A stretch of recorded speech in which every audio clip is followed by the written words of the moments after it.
In November of 1905, the deepest part of Lake Superior swallowed a vessel whole. The ship went down fast in waters so cold and so dark that no living thing disturbed it for over 100 years.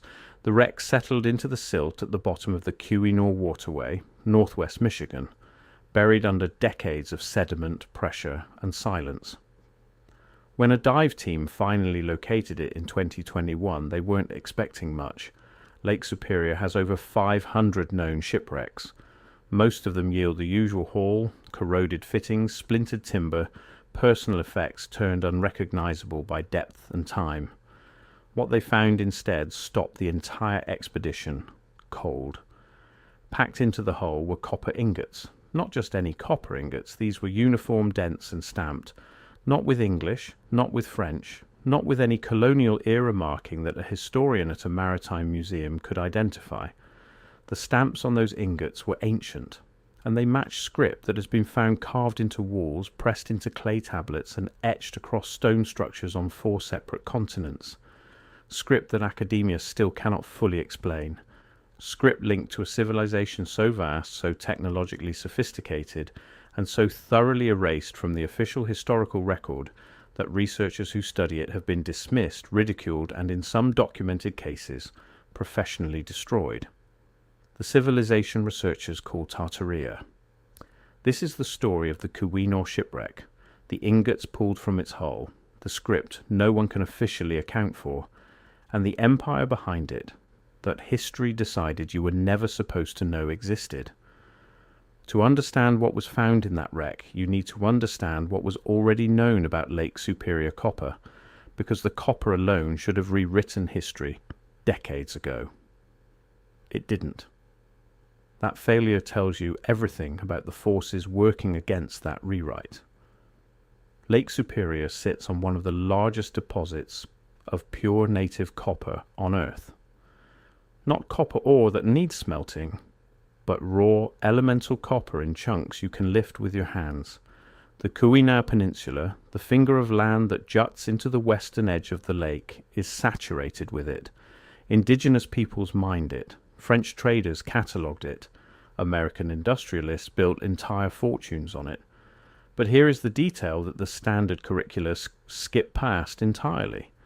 The copper mining in the Keweenaw didn't start with any of those groups. When European settlers began excavating in the 1840s, they found something underneath the topsoil that they could not explain. Pit mines, tens of thousands of them, stretching across nearly every productive copper deposit in the region, dug to depths that required organized labor, sustained over generations, and reinforced with ancient wooden supports that carbon dated to between 2000 BCE and 1200 BCE. Someone mined this copper systematically, at industrial scale, before Columbus, before the Vikings, before any civilization that standard archaeology is willing to place on North American soil. The estimates vary, but most researchers who have studied the pits agree on a rough number. Somewhere between 500,000 and 1.5 billion pounds of copper were extracted from the Keweenaw region during what archaeologists call the Old Copper Complex period, mining that lasted roughly 3,000 years. Where did it go? That is the question that has haunted serious researchers for nearly 2 centuries. The copper didn't stay in North America. The indigenous populations that European settlers encountered were not working with it at the scale that would account for what was mined. The artifacts recovered from burial mounds and excavation sites across the Great Lakes region represent a fraction of what should exist if that copper stayed local. So researchers started looking at the Bronze Age, because here is what was happening on the other side of the Atlantic during that same window. Europe was in the middle of its Bronze Age. Bronze is copper and tin, and Europe had a problem. Europe had tin. Scandinavia, Britain, and the Mediterranean all had reasonable tin deposits. What Europe did not have, not in the volumes required to sustain the explosive growth of Bronze Age civilization, was high-quality copper. Yet bronze production across Europe, Mesopotamia, and North Africa during this period was staggering. Weapons, tools, architecture fittings, ceremonial objects. The Bronze Age was built on copper, and the copper supply was abundant beyond what the known European deposits could support.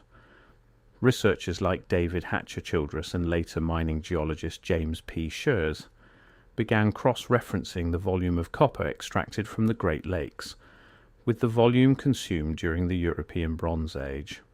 The numbers align, not loosely, precisely. The copper mined from Keweenaw and the surrounding Great Lakes region during the Old Copper Complex appears to be the missing supply that powered European Bronze Age civilization.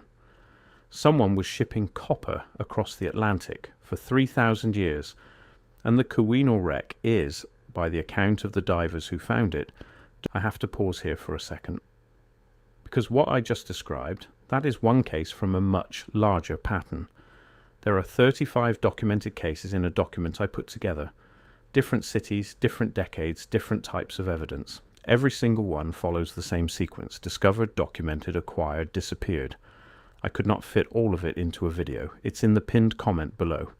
Find it before we continue. Direct physical evidence that the shipping did not stop. The dive team was working from archival shipping records and sonar mapping when they identified an anomaly in the silt near the southern edge of the Keweenaw waterway, a man-made channel connecting Lake Superior to Lake Michigan completed in 1881. The anomaly was larger than the record suggested, and it was sitting in about 90 feet of water, relatively shallow for a Lake Superior wreck, which is what made it accessible. The first dive confirmed a wreck. The second dive began the assessment. By the third dive, the team had identified the cargo hold and begun preliminary investigation of its contents. The ingots were stacked in a way that suggested original cargo, not salvage. They were packed tight, arranged in a pattern consistent with organized loading rather than haphazard settling. The team pulled several samples for surface examination. That is when things became unusual. The ingots themselves were not modern. Their composition and oxidation patterns suggested significant age, far older than the vessel they were found in. That alone was not impossible. It was not uncommon in the 19th century for copper dealers to work with stockpiled raw copper sitting in regional warehouses for years. But the stamps changed the calculation entirely. Each ingot carried a mark pressed into the copper before it hardened. The marks were not random. They were not decorative. They were consistent across multiple ingots, repeated with the precision of a scripted system, not individual craftsman signatures, but standardized symbols applied across what appeared to be a production run. One of the dive team members photographed the symbols and, back on the surface, compared them to a reference guide she kept for her own separate research into pre-Columbian Atlantic contact theories. The match was immediate, and it was not a match to one symbol system. It was a match to several, all of which have been connected by independent researchers across 3 decades of work to the same source. The script associated with Tartaria. Tartaria is not a term you will find in a standard history textbook. It is not taught in schools. The academic establishment's official position ranges from dismissive to hostile, but the maps tell a different story, and maps are hard to dismiss. For centuries, European cartographers drew a territory on their maps labelled Tartaria, or Tartary, occupying an enormous swath of the Eurasian continent. We are not talking about small marginal maps produced by fringe sources. We are talking about maps published by Blaeu, by Sanson, by Ortelius, by the major cartographic houses of the 16th, 17th and 18th centuries, maps that were the navigational and geographic standards of their era. On those maps, Tartaria was not a vague peripheral territory. It was one of the largest political entities on Earth, spanning from Eastern Europe across Central Asia through Siberia, and in some editions extending to coastal regions of North America. The official historical explanation for Tartaria's disappearance from the maps is that the term was simply a catch-all European label for the Mongol and Turkic peoples of Central Asia, a geographic placeholder that fell out of use as European understanding of Asia became more precise. According to this explanation, Tartaria never existed as a unified civilization. It was always just a label for a vague, barbaric frontier. This explanation has 3 problems. First, the maps themselves do not treat Tartaria as a vague label. They treat it as a political entity with borders, capitals, and internal divisions. The 1806 Pinkerton map shows Tartaria subdivided into distinct regions, including Russian Tartary, independent Tartary, and Chinese Tartary, with named cities, rivers, and territorial boundaries that reflect sophisticated geographic knowledge, not a cartographic placeholder. Second, the architectural evidence does not fit. Across the regions historically labelled as Tartaria, researchers have documented hundreds of structures displaying the same distinctive architectural vocabulary. Domed roofs, mudflood foundations where ground floor windows and doorways are buried below current street level, ornate facades using a consistent set of decorative motifs, sophisticated drainage and water management systems built into structures whose official historical dates should predate that level of engineering. Third, there is the script. And the script is where the Keweenaw becomes something that cannot simply be explained away. The script associated with Tartaria research has been found carved into stone structures in the Ural Mountains and photographed on clay tablets recovered in Romania at a site called Tartaria, which is actually where the modern research trail begins. In 1961, Romanian archaeologist Nicolae Vlasa excavated 3 clay tablets near the village of Tartaria in what is now western Romania. The tablets were small, palm-sized, and inscribed with symbols. They were found alongside a cache of figurines and a human skeleton, the skeleton carbon dated to around 5500 BCE. That dating created a problem immediately. The symbols on the Tartaria tablets were similar in several respects to early Sumerian proto-cuneiform script. The problem was that Sumer was not supposed to be producing script-like symbols until roughly 3200 BCE. The Tartaria tablets predated that by over 2000 years. The official academic response was to dispute the dating, dispute the interpretation of the symbols as script, and, to a significant degree, simply not discuss the tablets at all. They appear in archaeology journals, but they occupy a kind of institutional limbo, acknowledged but not integrated, found but not explained. Since the Tartaria discovery, researchers tracking similar symbols have found them in a pattern that resists any conventional explanation. The same symbol clusters appear on stone carvings in the Indus Valley. They appear in markings associated with the Vinca culture of southeastern Europe, which predates ancient Egypt. They appear in petroglyphs across Siberia. They appear in marks found on pre-Columbian copper artifacts recovered from the Great Lakes region. And they appear stamped into the face of copper ingots pulled from a shipwreck at the bottom of the Keweenaw waterway by a dive team that was not looking for them. The distribution of this script follows a pattern consistent with a single civilization that operated across those regions, not one that borrowed or independently invented the same symbol system. The symbols are not loosely similar. Researchers who have done comparative analysis of the marks find specific repeated sequences, not general resemblances. These are the same symbols appearing in the same combinations across thousands of miles and thousands of years of separation. That is not diffusion. That is a language belonging to a civilization that built, traded, navigated, and stamped its goods with a consistent marking system. A civilization that the established historical record has decided does not and cannot exist. The question of motive is the one that people always raise at this point. Why would anyone suppress the existence of an advanced prehistoric civilization? What is the institutional interest in maintaining a historical narrative that is demonstrably incomplete? The answer is layered, and the layers have accumulated over centuries. The first layer is colonial. The story of European civilization's expansion into the Americas, Africa, and Asia was built on the premise that the colonized peoples were in earlier stages of development, that European descended civilization represented the apex of human achievement. This was not just a convenient rationalization.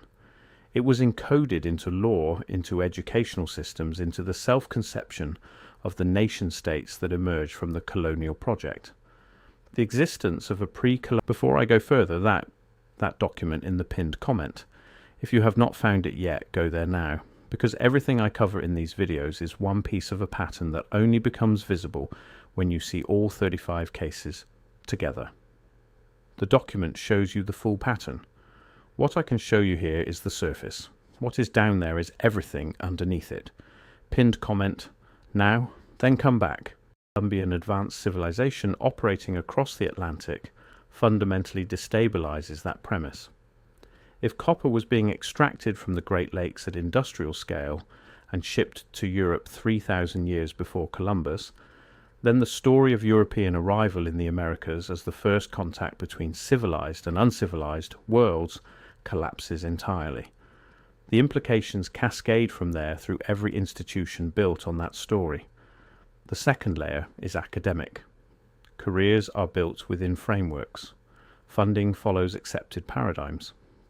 The peer review system is operated by people whose professional identity is invested in the existing framework.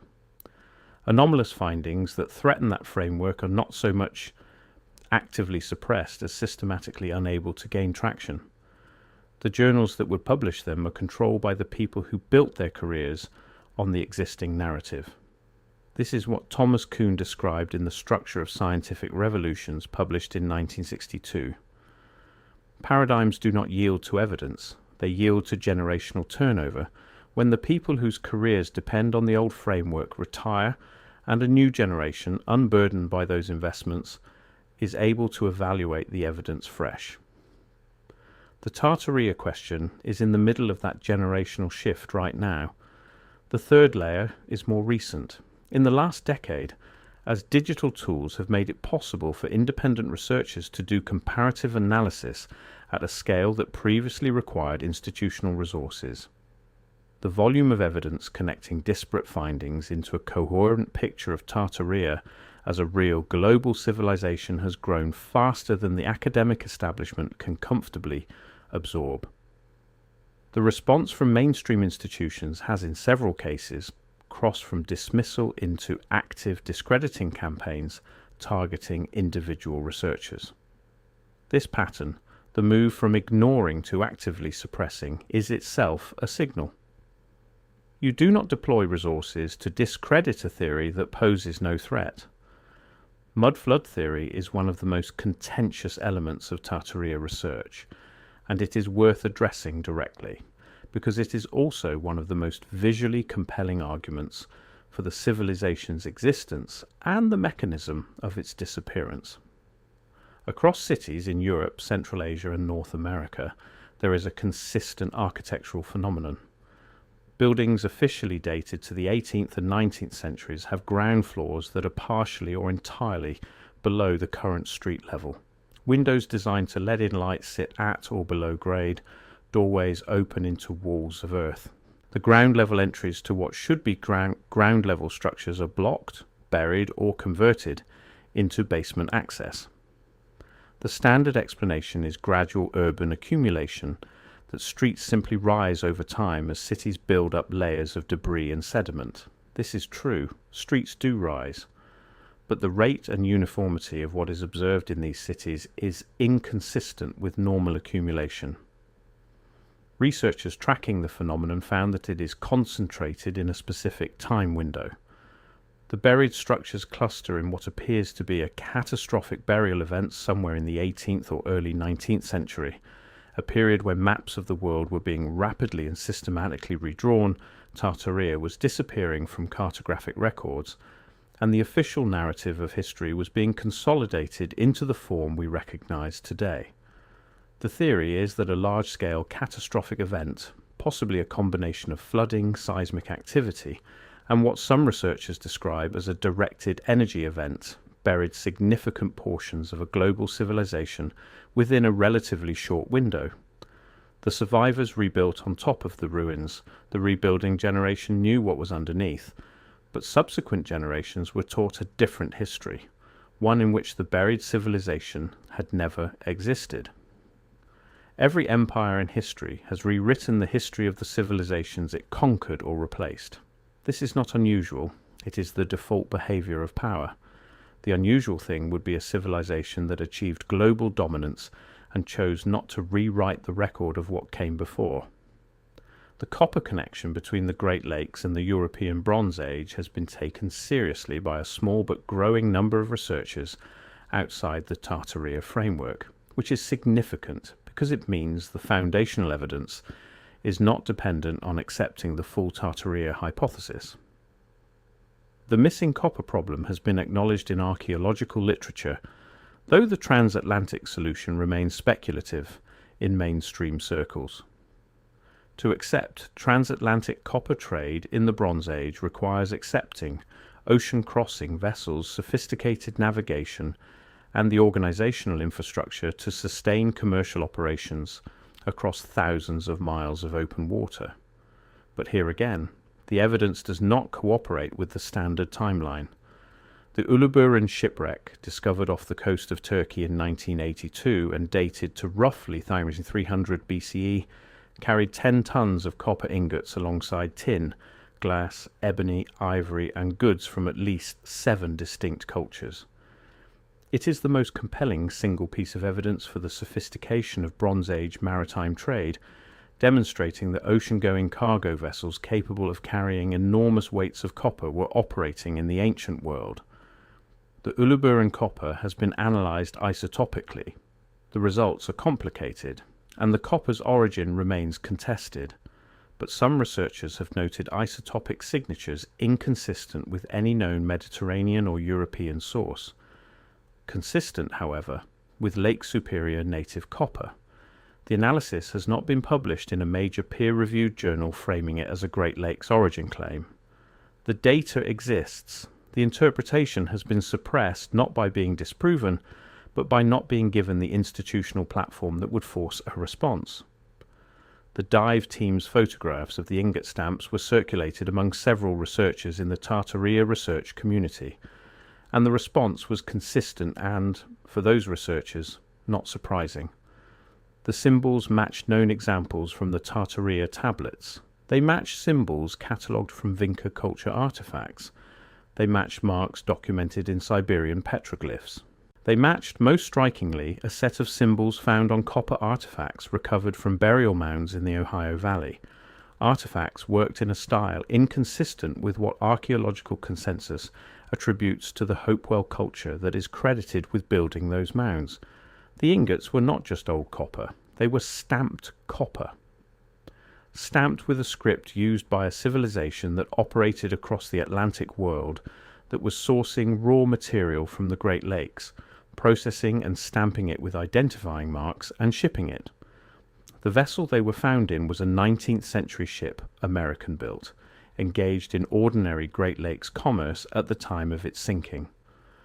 The working hypothesis is that the ingots were stockpiled copper, raw material that had been warehoused, possibly for generations, possibly discovered in an existing cache, and loaded for transport at a time when their true origin and the significance of their stamps was not understood by the people loading them.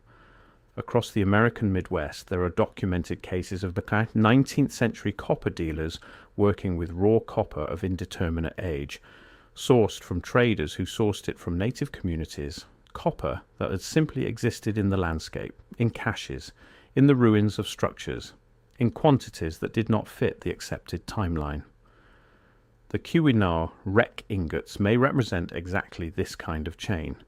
Ancient copper, stamped by the civilization that mined and processed it, stockpiled for millennia, eventually absorbed into 19th century commerce by people who had no framework to understand what they had. The architecture is the argument that the Tartaria research community returns to most often, because it is the most visible and the most difficult to dismiss. You can walk to it, you can photograph it, you can measure the depth of the buried floors and compare it to the official construction dates and do the arithmetic yourself. The pattern is global, in Samarkand, in Istanbul, in St. Petersburg, in Prague, in Philadelphia, in cities across the American Midwest supposedly built from scratch by European settlers in the early 19th century. You find the same things.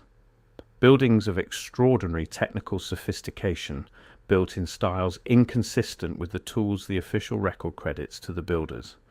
buried ground floors implying a catastrophic deposit of earth across the entire city. Heating ducts, water channels, and acoustically engineered chambers built into the fabric of buildings in ways that appear original, not retrofitted. The World's Columbian Exposition of 1893 in Chicago is one of the most studied cases.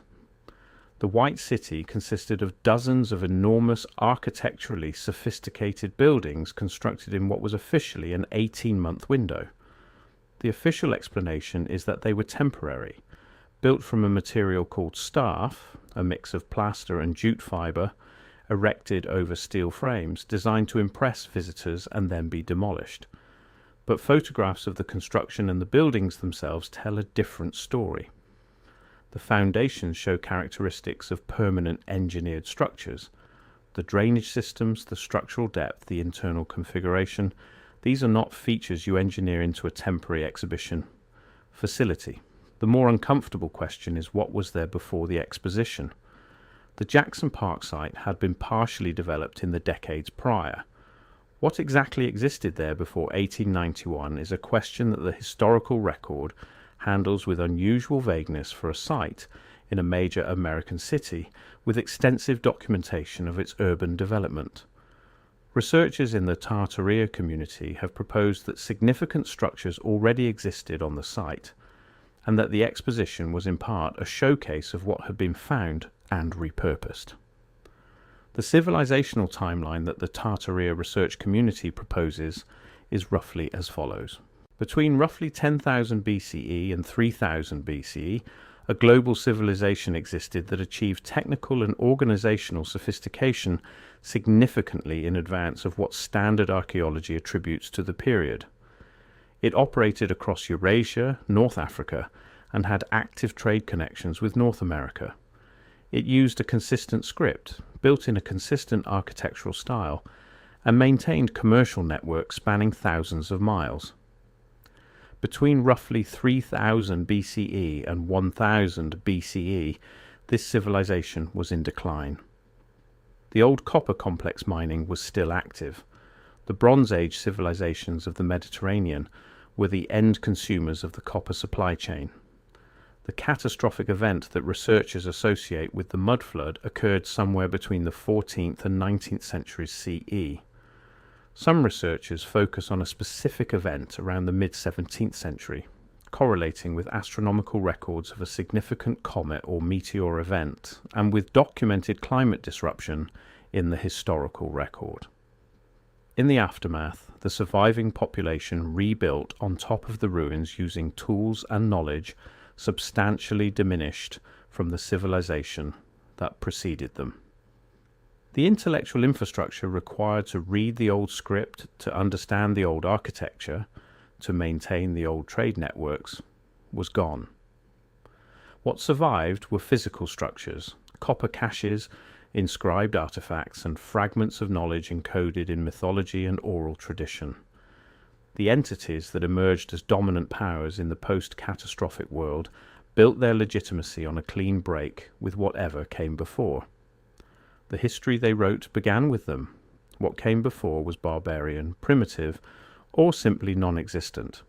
The copper ingots in the Keweenaw wreck are artifacts from before that break. Physical objects stamped with the identity of the civilization that the post-break world decided had never existed. There is a category of researcher that the mainstream dismisses as amateur, but that the history of discovery repeatedly vindicates. Heinrich Schliemann was an amateur. He was a German businessman who believed that the Iliad described a real place and funded his own excavations. He found Troy. The academic establishment of his era considered him a dilettante. The academic establishment of our era credits him as the father of archaeological excavation. Arthur Evans was a journalist who excavated Knossos on Crete based on his own conviction that Bronze Age civilization was more sophisticated than his contemporaries believed. He found the palace of Knossos and the evidence of Minoan civilization, a culture that the historical consensus of his time did not know had existed. Thor Heyerdahl built a balsa wood raft and sailed it from Peru to Polynesia to demonstrate that pre-Columbian peoples had the navigational capability to cross the Pacific. The mainstream thought he was going to drown. He did not drown. He arrived, and he spent the rest of his career arguing, based on evidence, that the standard picture of pre-Columbian contact between South America and Polynesia was wrong. The pattern is consistent. The official establishment dismisses the unconventional researcher. The unconventional researcher produces evidence. The evidence is resisted. The evidence accumulates. Eventually, the evidence wins. The Tartaria research community is in the resistance phase. The evidence is accumulating. The Keweenaw ingots are one piece. The Tartaria tablets are another. The old copper complex volume discrepancy is another. The architectural anomalies are another. The maps are another. Each piece taken individually can be explained away. Taken together, they outline a picture of a civilization whose existence is not a theory so much as an inference that the evidence forces. The question is not whether a civilization existed that operated at a global scale before the one we are currently taught is the origin of human achievement. The evidence that something existed is substantial. The question is what it was, who built it, what ended it, and why the record of it was so thoroughly, so systematically, and so persistently erased. The Keweenaw waterway is calm in summer. Boats pass through it on the way to Lake Superior. Tourists photograph the old mining infrastructure that survives on the Keweenaw Peninsula, the stamp mills and the hoist houses, and the shaft buildings of the copper industry that made Michigan fortunes in the 19th century. 90 feet beneath them in the silt and the cold, a ship sits with its cargo still partially intact. Copper ingots stamped with script that no living language descends from. Copper that came out of the earth thousands of years before the ship that was carrying it was built. Copper that crossed an ocean, if the transatlantic trade theory is correct, and then came back. The divers who found it did not bring it all to the surface. Some of the ingots remain in the wreck. The photographs exist. The analysis that has been done exists. The comparative work connecting the stamps to known examples of the Tartaria-associated script exists, circulating in the research community, cited in independent publications, discussed in conferences and forums that the mainstream academic press does not cover. At some point, a finding like this becomes undeniable, not because the establishment decides to acknowledge it, but because the weight of accumulated evidence becomes too heavy for the official framework to support. The framework cracks. A new generation of researchers who did not build their careers on the old framework steps in and does the synthesis that the evidence has been waiting for. We are close to that point now. Not close in the sense that the mainstream history textbooks are about to be rewritten this year. Close in the sense that the number of people doing serious work on this question, using rigorous methods, producing verifiable findings, and connecting the pieces across disciplines, has reached a threshold where the conversation cannot be shut down by dismissal alone. The copper is real, the stamps are real, the script is real, the maps were real, the buried buildings are real, the mining pits are real, the volume discrepancy is real. A civilization was here. It left its mark on everything, on the earth itself, on the artifacts buried in it, on the structures still standing in city centers, on 4 continents, on the ingots at the bottom of a lake in Michigan. The only question still being contested is whether you are allowed to know about it. The answer to that question is increasingly obvious. You already do.